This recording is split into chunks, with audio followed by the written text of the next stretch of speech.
திருப்படல்கள் 32 1-11 முடிய.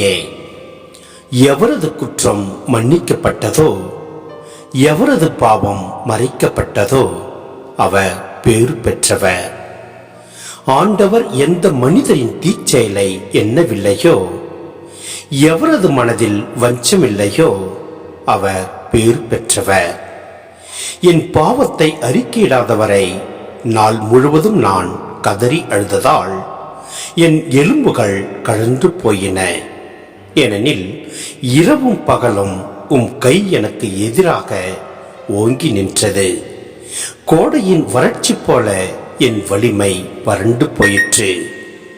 என் பாவத்தை உம்மிடம் அறிக்கையிட்டேன், என் தீச்செயலை நான் மறைத்ததில்லை.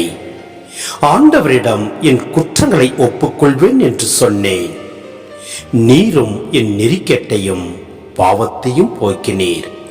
ஆகவே துன்ப வேளையில் அன்பர் அனைவரும் உம்மை நோக்கி மன்றாடுவர். பெருவெள்ளம் பாய்ந்து வந்தாலும் அவர்களை அது அணுகாது.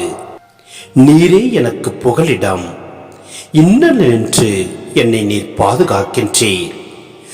மீட்பினால் எழும் ஆரவரம் என்னை சூழ்ந்தொழிக்க செய்கின்றேன்.